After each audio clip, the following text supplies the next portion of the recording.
Tenemos hoy el segundo mensaje, recordando que el primero está preparado en YouTube. Luego le dejaré a la hermana Paula el enlace de los mensajes, sobre todo de la lista de reproducción, para que ahí vayan encontrando semana a semana lo que vamos viendo aquí, lo pueden encontrar en YouTube. Hoy vamos a continuar con el segundo mensaje, que se llama ¿Qué tipo de obrero está buscando Dios?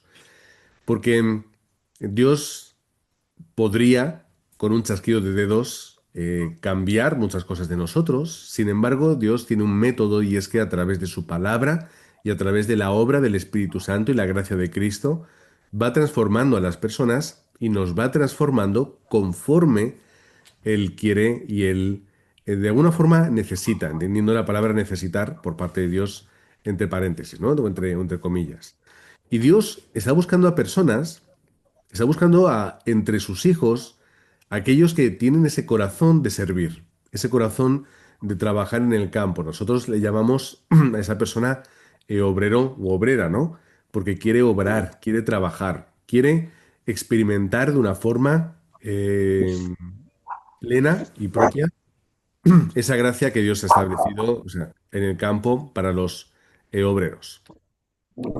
Y de esta forma nosotros podemos hallar esta respuesta a través de su palabra y ordenar nuestra vida para hacerla más útil en sus manos. Pero bueno, vamos a ir avanzando y vamos a leer en Hechos capítulo 27, versículos del 20 al 24, y vamos a hallar un hecho muy concreto.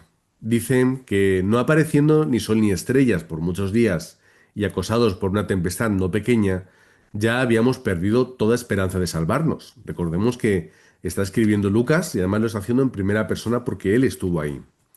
Entonces Pablo, como hacía ya mucho que no comíamos, puesto en pie en medio de ellos, dijo, habría sido, por cierto, conveniente, oh varones, haberme oído y no zarpar de Creta, tan solo para recibir este perjuicio y pérdida.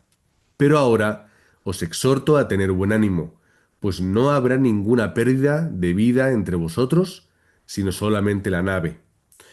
Porque esta noche ha estado conmigo el ángel del Dios, de quien soy y a quien sirvo, diciendo, Pablo, no temas, es necesario que comparezcas ante César, y aquí Dios te ha concedido todos los que navegan contigo. Es el tiempo del naufragio, camino a Roma de Pablo. Todos conocemos esta historia y la hemos mencionado muchas veces. ¿Qué sucede? Que en medio del desastre, Dios sigue obrando. Que cuando Dios tiene un propósito, como era en este caso, llevar a Pablo a Roma, Dios lo va a cumplir salvándoles de la tempestad, como hizo ahí, sin que ninguna vida se pierda. De hecho, podemos ver como incluso después de este acontecimiento, eh, Pablo puede predicar el Evangelio en algún otro sitio. Pero bueno, esto lo dejo para vuestra lectura tranquilamente en casa. Seguir leyendo el capítulo 27 en adelante. Así que, ¿a quién busca Dios? Dios busca a los obreros que en medio del desastre pueden comprender cuál es el plan de Dios, levantarse y a los que están temiendo y a los que están sufriendo, poderles decir, no os preocupéis porque hay un plan mucho más grande, que es el que Dios ha establecido para nosotros. Vamos a ver un buen número, ¿vale? Vamos a ver en este caso un número elevado de personajes. Ahora sí, lo vamos a ver de uno en uno para no confundirnos. Creo que son en total unos 13 por ahí. Bueno, vamos a ir viendo, ¿no? Al menos, no, creo que son 10, para que lo tengáis en mente. En primer lugar, Dios está buscando a la persona que ve cada incidente dentro de Cristo, dentro de la gran obra de Jesucristo.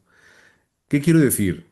Es entender que la obra de Jesucristo es mucho más grande que cualquier problema que podamos llegar a tener. Es entender esa gran simiente o esa simiente de la que habla Génesis 3:15, como aquella que de la mujer iban a hacer para pisar la cabeza de la serpiente. Es entender quién es el Mesías profetizado en todo el Antiguo Testamento, aquel que iba a ser ese gran rey que iba a traer justicia al pueblo. Ese rey que finalmente vino a reinar no como pensaban, en gloria y esplendor, sino en esa batalla y esa victoria espiritual que va a tener una consumación en el final de los tiempos cuando sea que vayan a llegar. Gálatas 3 del 6 al 29 encontramos un poco este sentido que podemos leer tranquilamente en casa. Por lo que cuando nosotros entendemos quién es Jesucristo y la obra de Jesucristo, podemos entender que los problemas no son problemas, que yo, estando ya dentro de la respuesta de Cristo, tengo toda victoria. Y aunque puedan llegar desastres y problemas o incidentes como Pablo experimenta, hay que entender que hay un plan mucho más grande que va a cumplirse y no importará lo que ocurra porque habrá una respuesta. En segundo lugar, tenemos que entender que la persona o Dios busca la persona que disfruta la bendición de la salvación en Cristo. ¿Cómo lo hace? Experimentando que es hijo de Dios. Experimentar que yo soy un hijo de Dios, pase lo que pase, entre comillas. Es decir, que mis capacidades, mi perfección, no van a ser un impedimento para que yo sea un hijo. Podré ser un hijo torpe, un hijo cabezón, un hijo que está aprendiendo, un hijo que se equivoca y mete la pata, pero seré un hijo de Dios, siempre y cuando yo tenga fe y esté en ese camino de aprendizaje o de santificación, como podríamos llegar a decir. ¿Cuál es la respuesta? Que únicamente a través de creer y tener el nombre de Cristo, yo soy salvo. Y por lo tanto, es una bendición enorme, donde siendo hijo, yo tengo bendiciones a raudales. Yo tengo primero una identidad propia. Yo tengo el perdón de los pecados. Yo tengo seguridad de la salvación. Yo tengo respuesta a la oración. Yo tengo a un Espíritu Santo que está obrando constantemente desde dentro de mí. Incluso ángeles a mi alrededor que obran obedeciendo la orden del Padre. Y finalmente, yo sé que la bendición eterna va a ser mía porque yo tengo fe y yo permanezco en la obra de Cristo. Así que tengo que disfrutar de la bendición de la salvación de Jesús. ¿Cuándo? Todos los días de mi vida, en todo momento. Mis hijos no disfrutan de que yo soy su padre a veces. Yo soy su padre todos los días, en todo momento. Que ellos vayan a la escuela y se alejen un poco de mí en distancia, no quiere decir de que yo deje de ser padre. No quiere decir que de que si ellos tienen un problema, la escuela me llama y yo en 10 minutos como mucho estoy ahí para irlos a buscar y ayudarles. No quiere decir de que si hay un problema, yo no voy a ser el primero que esté ahí para solucionar ese problema. De que mis hijos si necesitan un libro, un cuaderno o un lapicero para estudiar, yo voy a ir y les voy a comprar todo lo que necesiten para poder estudiar, bajo la gracia de Dios. Y esto le pasó a mi hija el otro día. Tenía su mochila, tiene una mochila con ruedas para guardar la espalda, que ahora mismo llevan, no sé cuántos kilos pesarán sus mochilas. Y lleva una mochila de ruedas que lleva ya un tiempo con ella. Y el otro día se rompió. Se rompió las ruedas, intenté arreglar, no se pudo. ¿Qué es lo que hice? Compré otra nueva. Busqué las que había, que estaban bien, de las que habían en oferta. Mira, cariño, estas posibilidades, ¿cuál quieres? Ah, pues me gusta esta. La compré y Amazon nos la envió al día siguiente. Ya tienes tu mochila, ya puedes seguir yendo al colegio y cuidando la espalda. No puedo comprar yo la mejor mochila o la más bonita o la más agradable, pero yo le doy lo que mi hija necesita. ¿Qué menos me va a dar mi Padre Celestial que tiene toda la capacidad, todo el dinero y todo el poder a su alcance? Si yo soy un hijo de Dios, tengo esa gran respuesta. En tercer lugar, Dios está buscando esa persona que ve el mundo y se da cuenta de por qué Jesús lloraba. Es un título un poco largo, pero tenemos que entender esto. ¿Por qué Jesús lloraba? Es una muy buena pregunta. ¿Os acordáis de ese texto? Lucas 19, Jesús enfrente de Jerusalén mira y se pone a llorar. ¿Por qué llora? Porque se da cuenta, primero, ahí lo hemos simplificado todo, las consecuencias del pecado, el problema del ser humano, la separación que tiene de Dios, la incapacidad de acercarse a Dios por sí mismo, esa distancia que está haciendo que haya oscuridad, que en vez de ver a Jesús y encontrarse con el Mesías, lo que ocurre es que se estén encontrando, muchos piensan, con un simple maestro, con un profeta e incluso con un impostor. es entender de que en vez de abrazar el Evangelio de Cristo, la gente, mucha lo estaba rechazando y sabía que lo iban a hacer de una forma absoluta, hasta llevarlo hasta la muerte. El llorar y darse cuenta de que la gente no pueda de entender el mensaje del Evangelio, no puedan verle como el Mesías y acudir a él y hallar respuesta. Jesús lloraba por esto porque sabía lo que iba a ocurrir, lo que iba a sufrir la gente, incluso también entendiendo.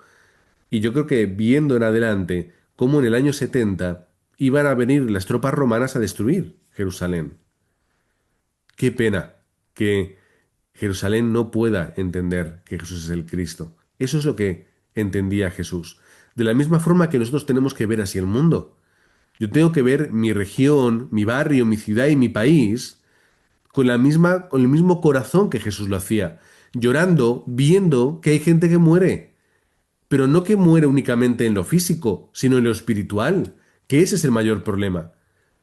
Porque yo puedo morir y no importa. Yo voy al cielo, no tengo ningún problema en morir ahora. Ay, lástima por mi esposa y por mis hijos. Recibirán la gracia de Dios y Dios les va a sostener. Pero el problema está en que la gente está muerta en sus delitos y pecados, que aunque tengan una vida biológica, espiritualmente están muertos, que están experimentando el infierno en vida, porque no tienen esperanza, no tienen respuesta, no tienen satisfacción, no saben quiénes son. Así que cuando yo mire al mundo, tengo que mirarlo de la misma forma que Jesucristo miraba a Jerusalén. Es decir, ver el mundo y darnos cuenta por qué Jesús llora, porque yo tengo los mismos ojos en este sentido. En cuarto lugar, es que nos levantemos como las personas que entendamos el contenido y el método de la salvación, que es comprender el mensaje absoluto de la gracia. Efesios 2, del 1 al 10, que por cierto mañana lo voy a mencionar en mi iglesia en el mensaje, ¿qué está diciendo? Está hablando del antes y del después. Está hablando de que cuando estábamos muertos en delitos y pecados, estábamos siguiendo la corriente de este mundo, guiado por el príncipe de la potestad del aire. Y lo que hacíamos era vivir conforme el qué? Nuestra carne, nuestros deseos y nuestras voluntades. Pero ¿qué ocurre? Que a través de la gracia de Dios expresada en Cristo, yo salgo de ese estado. Y como dice Efesios en estos textos, no es mi capacidad y no son las obras de la ley, es decir, no es mi esfuerzo, no es mi capacidad, no es mi perfección, es gracia, para que no me gloríe yo, sino que entienda que todo es la obra de Dios. Y de que si yo soy salvo es porque Dios me ha salvado, porque Dios enviando a Cristo me ha ofrecido la salvación que yo aceptándola con fe, la adquiero y la aplico a mi vida, o Dios la aplica a mi vida, porque tampoco yo puedo hacer nada. Es decir, es entender la gracia. Donde yo no puedo, ahí Dios lo hace. Así que cuando yo entiendo el contenido y el método de la salvación, Dios me puede utilizar para compartirla con las personas. Porque si yo no entiendo la salvación, ¿cómo yo voy a poder predicarla? ¿Cómo yo voy a poder ayudar a aquellos que están muertos en sus delitos y pecados a hallar la vida en Cristo? ¿Cómo yo voy a poder ayudarles a que puedan hacer un antes y un después en sus vidas? De la misma forma que yo comparto, antes tengo que experimentar y tengo que entender y organizar el mensaje de la salvación que es únicamente en Cristo. Y vamos al quinto punto, es la mitad del contenido de hoy. Dios busca a la persona que sabe que el evangelismo es una batalla ganada. Esto hay que matizar porque todos tenemos a nuestro alrededor personas que no han recibido, o sea, no han creído el mensaje del evangelio. Por lo tanto, puede parecer una batalla perdida. Puede parecer que no hemos hecho bien el trabajo. Sin embargo, cuando nosotros vamos a Mateo 24:14, está diciendo que este evangelio del reino será proclamado hasta el último de la tierra. Y al final llegamos a la conclusión de que nuestro trabajo no es conseguir la victoria, sino es simplemente transmitir el mensaje. Por lo que yo no puedo hacer que la gente crea, no puedo ni obligarla, ni puedo forzarla. ¿Cuál es la batalla? Que el Evangelio va a ser proclamado. ¿Y por qué? Primero, porque lo dice la palabra de Dios, y segundo, porque tenemos a un Dios todopoderoso que tiene el poder para darnos la victoria. Así que cuando decimos que es una batalla ganada, quiere decir que Dios va a cumplir su obra independientemente de mis capacidades. Es una batalla que está ganada, porque el evangelismo, que es traer sanidad a las personas, traer luz en la oscuridad, es algo que Cristo ha hecho, hace y hará. Y nuestro trabajo únicamente, y que no es poco, pero únicamente, es transmitir, es predicar y hacerlo. Y como no tiene que ver conmigo, es algo que Dios va a hacer, tenemos que entender que ya es una respuesta. Y que el evangelismo va a funcionar porque cuando se predica en nombre de Cristo, hay respuesta. Ahora, no será la respuesta que yo quiero, que a mí me apetece, la que yo diseño, es la que Dios va cumpliendo a través del campo, dentro de su tiempo y dentro de su itinerario, es decir, dentro del recorrido que Dios ya ha preparado de antemano. Y esta es la gran victoria. No es mi trabajo, no es mi responsabilidad particular, es la de Dios. Es decir, la victoria es de Dios. Mío es el obedecer y el ser, como hemos dicho al principio, el obrero que trabaja de día y de noche llevando el mensaje del Evangelio. Como Pablo le dice a su discípulo Timoteo, predica a tiempo y fuera de tiempo, insiste, continúa haciéndolo, no pierdas la fuerza. Vamos a la punto número 6 o a la persona número 6. ¿Cuál es la persona número 6?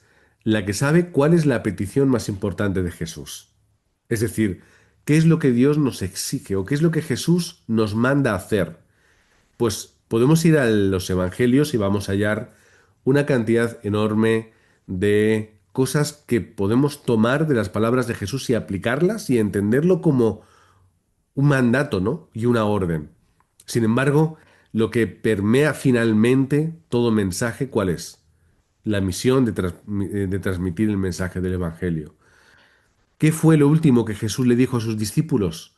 ¿Cuáles fueron las últimas palabras? ¿Cuál fue el último corazón de su mensaje? Hechos 1:8, Mateo 28, etcétera. ¿Qué es? Id y haced discípulos a todas las naciones. En este caso, Hechos 1:8, ¿qué es lo que le está diciendo? Me vais a ser testigos o, perdón, vais a testificar sobre mí desde aquí hasta lo último de la tierra. Es decir, es la misión. La misión de que a través de mi vida, de mis actos, pero sobre todo de mis palabras, yo pueda estar transmitiendo el mensaje del Evangelio. Y esto es lo importante, porque hay cosas que hacer, muchísimas. Podríamos hacer infinidad de cosas. Pero si yo pierdo de vista esta misión concreta y especial y absoluta, entonces tenemos que entender que estamos perdiendo la fuerza. Y estamos dirigiéndonos a muchas cosas, pero perdiendo de vista cuál es el objetivo absoluto. Y nuestra vida y nuestras iglesias, y en este caso hablamos a nosotros como personas y como obreros, ¿qué tenemos que hacer? Entender cuál es la misión de mi vida. La misión de mi vida es que el mundo pueda conocer que Jesús es el Cristo. Primero yo, después mi familia, el lugar donde yo me encuentro trabajando, viviendo y desde aquí hasta el final. No importa el lugar, no importa las circunstancias, entendemos la misión. Si volvemos al mensaje del, perdón, al texto del principio, el apóstol Pablo entendía cuál era la misión de su vida. No, ahí no se enteró de que tenía que ir a Roma. Es que ya el Señor le había indicado anteriormente la necesidad de que tenía que ir a esa ciudad a hablar con el César y a continuar predicando el Evangelio.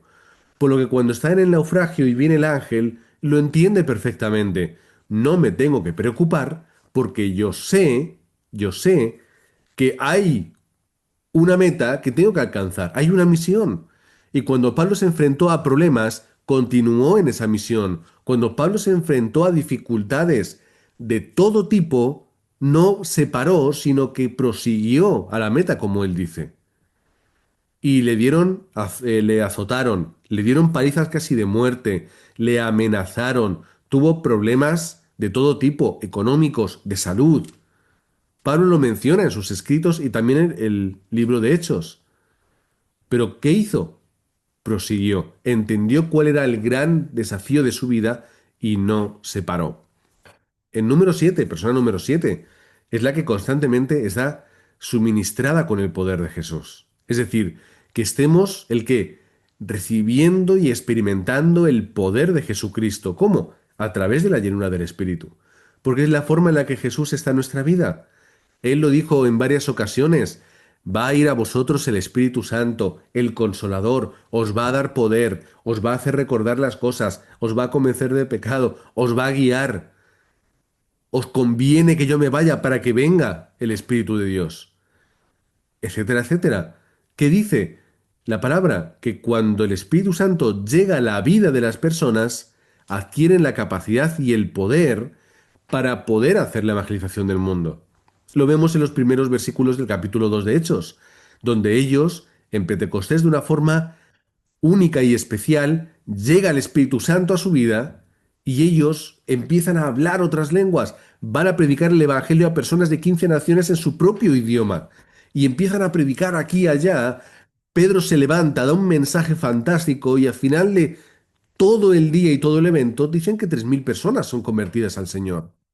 Y esto continúa en el capítulo 2, perdón, en el capítulo 3, en el 4, en el 5. Esto era el día a día de la iglesia primitiva, de la primera iglesia que se levantó. Por lo que yo tengo que experimentar también eso. No va a haber un nuevo Pentecostés. Eso ya fue. Pero yo puedo experimentar el mismo Espíritu Santo de la misma forma, es decir, con poder y realidad, para que yo pueda hacer la evangelización del mundo. No es que yo me vaya a ir ahora a la calle y vaya a ponerme a hablar en diferentes idiomas. Dios lo puede hacer y ha habido casos en los que ha ocurrido, Dios ha obrado de esa forma. Pero no me limito a eso, sino que me expando hasta lo ilimitado. Es decir, que el poder y la obra del Espíritu Santo puede llevarnos a tener capacidades, a poder recibir la guía, a poder ver cosas. Es decir, a ser obreros que con el poder del Espíritu podamos ir hasta el último de la tierra. En otras palabras, mis limitaciones y mis incapacidades quedan superadas por el poder del Espíritu Santo. Así que en mi vocabulario ya no puede existir el no puedo, el yo no soy capaz, sino el Señor, ¿qué es lo que tengo que hacer? Y en segundo lugar, dame el poder para poder conseguirlo. Así que Dios, ¿a quién busca? A aquella persona que entiende y que busca que el Espíritu Santo gobierne su vida para poder hacer la evangelización del mundo, de la misma forma que hemos mencionado con el apóstol Pablo. En octavo lugar, la persona que experimenta la autoridad de Cristo. Y esto lo mencionamos, o no lo mencionamos, miento, lo vamos a mencionar en los mensajes siguientes cuando hablemos del nombre y la autoridad de Jesús. Ya llegará ese tiempo. Pero tenemos que experimentar la autoridad de Jesús, la cual Él nos dijo en Mateo 28, que dice, yo tengo toda autoridad en el cielo y en la tierra, y yo os envío a hacer discípulos. Es la misma persona, Jesús, que les dijo a sus apóstoles y más tarde a los 70 obreros que iban con la autoridad suya para poder vencer las obras de Satanás, para hallar respuesta en el campo. La misma autoridad que le da a los discípulos y a los, mejor dicho, a los apóstoles, para que ellos continúen haciendo la evangelización del mundo. Es la misma autoridad que yo tengo hoy. Por eso tengo que ser luz en medio de la oscuridad. Y como dice la palabra, la luz no se puede esconder en un cajón, sino que tiene que ponerse en un lugar alto para que alumbre y la gente pueda ver. Nosotros tenemos que ser el faro que alumbre la oscuridad del campo. Tenemos que ser esa torre, ese faro, que emitiendo luz, aquel que está en desastre pueda ver, ahí hay esperanza, ahí hay una respuesta, Ahí hay una salida para que los barcos puedan huir del peligro, puedan colocarse, puedan orientarse y darse cuenta de que en medio de la tempestad y de la nocturnidad pueden salir del problema. Es entender que nosotros, como luz en medio de la oscuridad, porque tenemos la luz del Evangelio y la luz de Cristo, podamos levantarnos, como dice Isaías 61, levantarnos y resplandecer, porque la gloria del Señor ha venido sobre nosotros. Y eso es la gracia de Cristo, la gracia del Señor Jesús, que con la autoridad que nos ha dado tenemos que ir a donde vivimos, al lugar donde trabajamos o estudiamos, al lugar donde tenemos a nuestra familia y poder iluminar. A lo mejor hay que esperar un tiempo concreto, pero si lo hacemos todos los días, iniciamos nuestro día orando y recordando quiénes somos, luz del Evangelio y luz de Cristo, y cuando nos dirigimos a trabajar o a lo que tengamos que hacer, lo hacemos con esta conciencia, con esta seguridad, Dios va a poder utilizarme. Y yo sabré que donde vaya seré luz. A veces me voy a dar cuenta porque en la oscuridad se va a rebelar contra mí.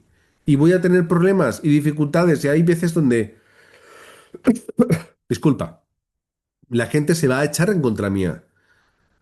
¿Por qué ocurre esto, pastor? A veces me preguntan. ¿Por qué esta persona me trata así si yo soy bueno? ¿Por qué este familiar va en contra mía? Ocurre todos los días. Y a veces les tengo que decir, una posible eh, respuesta ¿cuál es? Que tú eres luz del Evangelio y estás en un campo de oscuridad. Y la oscuridad, ¿y qué hace cuando hay luz? Desaparece, se retuerce. Y espiritualmente, al igual que Eliseo le hizo ver a su discípulo Gezi la realidad que le rodeaba, cuando oró al Señor le dijo, por favor, que lo vea, y vio a los carros de fuego rodeándoles, más allá de lo que podían ver que eran los ejércitos asirios alrededor, nosotros tenemos que entender que a nuestro alrededor hay ángeles que están haciendo esa batalla espiritual y que cuando yo llego a un lugar, la luz del Evangelio resplandece. Pero no solamente con mi presencia, no solamente con mi fulgor, sino cuando yo predico ese Evangelio y cuando sale de mi boca y llega a la vida de las personas. Porque la gente no se va a convertir por verme, la gente se va a convertir por escuchar el mensaje del Evangelio que sale de mi voz. Por lo tanto, experimentar la autoridad de Cristo siendo luz a la hora de pisar un lugar y de testificar que Jesús es el Cristo. 9, penúltimo. Dios busca, mira a la persona que conoce el comienzo y el final de la historia. Y esto es muy importante. ¿Cómo comienza la historia? Bueno, cuando nos enseñan en el colegio, nos dicen, bueno, la historia propiamente comienza cuando se empieza a redactar. Y lo que ocurre antes de redactarse es prehistoria, ¿no? Cuando se empieza a escribir y empiezan a ver las primeras cronologías y actos, pues eso ya se puede llamar historia, ¿no? Y antes prehistoria. Bueno, dentro del Evangelio, ¿qué es el comienzo de la historia? Génesis capítulo 1. El comienzo de la historia, ¿cuál es? Dios nos ha creado. Dios crea al mundo. Dios nos crea a su imagen y semejanza para que, pudiendo estar con Él, seamos completos y felices. Pero, ¿cómo continúa la historia? Génesis capítulo 3.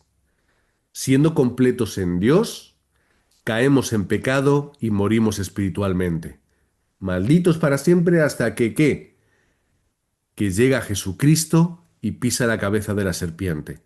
Y cuando nos acercamos a Cristo y tenemos fe, hallamos el camino para encontrarnos con el Padre. Estamos narrando la historia del Evangelio de una forma totalmente resumida. Pero ¿cómo comienza la historia? Porque todo esto ya lo sabemos.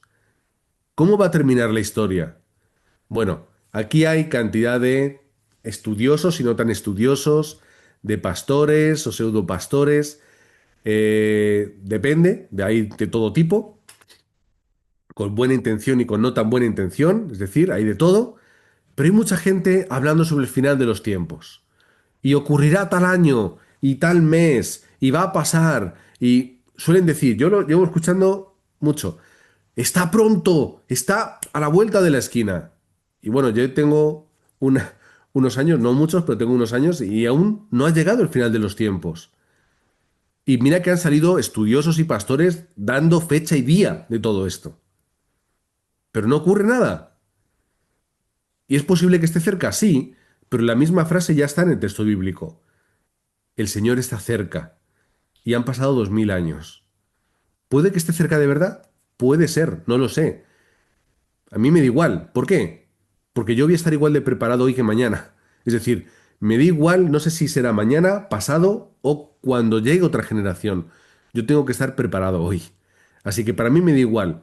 ¿Qué es lo importante en cuanto al final de la historia? Es decir, en cuanto a la segunda venida de Cristo o el fin de los tiempos. ¿Qué es lo importante? Lo importante es que Cristo va a vencer. Eso es lo importante. El cuándo y el cómo no es tan importante, hermanos, no lo es. ¿Qué de verdad es lo que de verdad tiene que estar en nuestro corazón? La seguridad de que Cristo va a triunfar y nosotros triunfaremos con Él. Porque Apocalipsis, no nos olvidemos, es un libro escrito para iglesias en sufrimiento y en persecución con la intención de que tengan seguridad y esperanza en la que en medio del problema van a hallar la victoria final en Cristo. Esto es Apocalipsis. Cuando yo entiendo así Apocalipsis, puedo leerlo y estudiarlo, difícil es, por supuesto, pero voy a entender el sentido. ¿Que nos lleva a qué? A tener fe y seguridad. No importa lo que se levante en el mundo, no importa lo que pueda suceder a nuestro alrededor, como les estaba pasando a los que recibieron Apocalipsis y para los que fueron, en primer lugar, escrita la carta. Porque Cristo es más grande, porque Él pisó la cabeza de la serpiente y vencerá de una vez por todas cuando Él venga.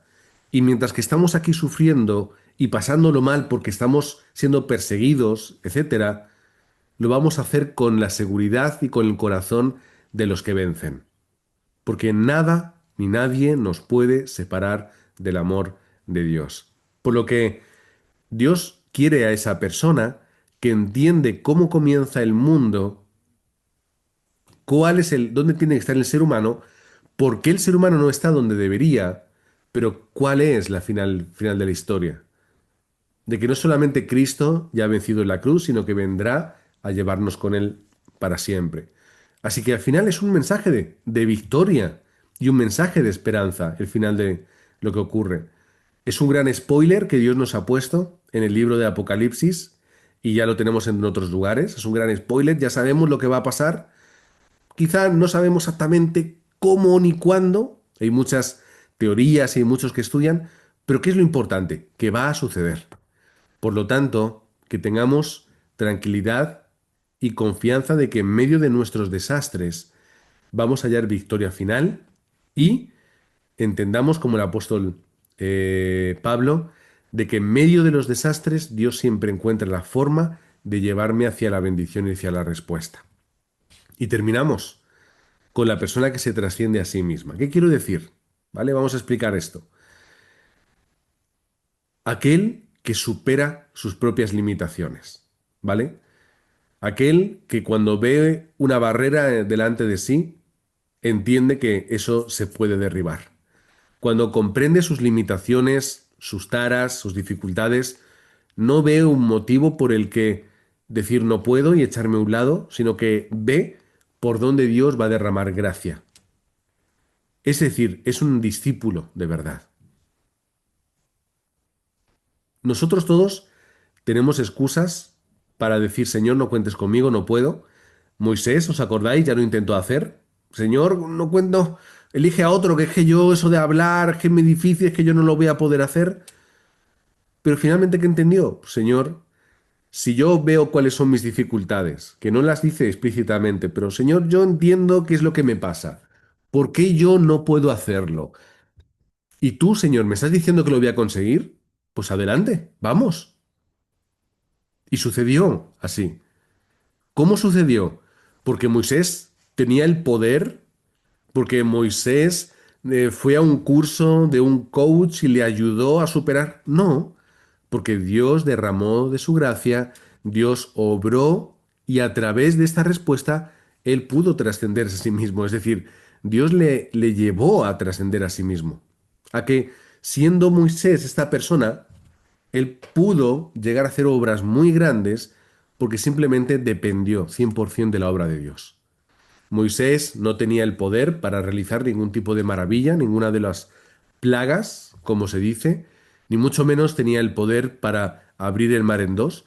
¿Quién lo hizo? ¿Lo hizo Dios? Una barrera, hay una barrera, pero Moisés siguió hasta llegar a la misma orilla del mar. ¿Y qué es lo que hizo? Señor, tú mismo. Es tu obra, es tu responsabilidad, yo solo obedezco. Por lo que con la vara, ¡pam!, plantada en la orilla, el mar abierto y se pudo pasar. De la misma forma que yo, mis dificultades, mis problemas, mis limitaciones, las voy a poder superar a través de la gracia y la obra de Dios. El apóstol Pablo, no nos olvidemos, como dice en Romanos creo que capítulo 7, el bien que quiero hacer no lo hago y el mal que no quiero es lo que al final acabo haciendo, más o menos, parafraseando sus palabras. Es decir, Pablo nos dice, tengo limitaciones, meto la pata, cometo errores, pero ¿qué sucede? Que la gracia de Dios está por encima de todo. También, ¿qué es lo que dice a los corintios? Creo que 2 Corintios 10. Bueno, ahí está. Tengo un aguijón en mi carne. No dice exactamente cuál. Posiblemente los corintios ya lo conocerían. Ya sabrían de qué va. Un problema físico, una dificultad, puede ser. Pero ¿qué es lo que dice el apóstol Pablo? Yo tengo un problema, el cual me limita, pero por otro lado, ¿qué? Recibo la gracia de Dios para que sea su mérito y no el mío. Por lo tanto, ¿tengo problemas? Sí. ¿Tengo dificultades de cualquier tipo? Las tengo, pero por encima de eso está la gracia de Dios, para ayudarme a conseguir lo que Él ha preparado de antemano. Por lo tanto, Dios busca a la persona que cumpla estos 10 aspectos, por así decirlo. No 10 personas diferentes, sino que seamos la persona que encaja dentro de los requisitos y de los estándares de Dios. ¿Cómo voy a poder hacer todo esto? Pues es muy fácil. Cuando yo profundizo en su palabra, cuando yo vivo una vida con mis hábitos espirituales y yo me dirijo hacia donde me tengo que dirigir. Ese trabajo va a ir haciendo que el Espíritu Santo vaya trabajando en mi vida y me ayude a experimentar esas 10 respuestas. Y cuanto más así sea, más Dios me podrá utilizar. Cuanto menos puntos de estos tenga, pues serán puntos en los que va a ser más difícil que Dios me use. Por ejemplo, si yo no sigo el punto número 8, ¿qué sucederá? Si yo no entiendo la autoridad de Cristo y yo no la experimento y yo no sé que soy esa luz, ¿qué va a ocurrir? Pues que me voy a esconder y me voy a hacer invisible a la gente. ¿Qué ocurre si yo, el último punto que hemos dado, no soy esa persona que experimenta cómo Dios me ayuda a trascenderme a mí misma? ¿Qué ocurrirá? Pues que pondré excusas y no haré la obra que Dios quiere. Y me estaré más atento a lo que no puedo que a lo que puedo en Cristo. Y así podemos llegar a estas 10 conclusiones también por ese otro lado. Por eso entendamos y comprendamos la importancia de tener una vida activa dentro de la palabra, dentro del culto personal, dentro de continuar siguiendo y entendiendo cuál es la misión de mi vida, para que yo pueda ser el obrero y la obrera que Dios quiere utilizar en mi vida. Vamos a orar. Padre, gracias porque nada de esto es mi fuerza ni mi capacidad, sino que es gracia. Y yo tengo que dirigirme, Padre, para encontrar esta gracia. Gracias porque hallamos en tu palabra todas estas bendiciones y estas respuestas. En tu palabra encontramos una infinidad de aún más bendiciones y respuestas.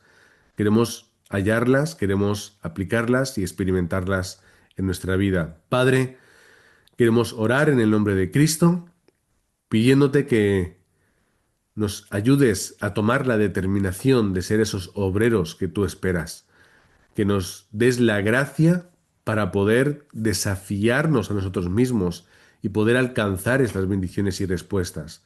Y para que también podamos dirigirnos no hacia lo que es cómodo, lo que es agradable, sino lo que es necesario para el mundo. Oramos en el nombre de Jesucristo. Amén.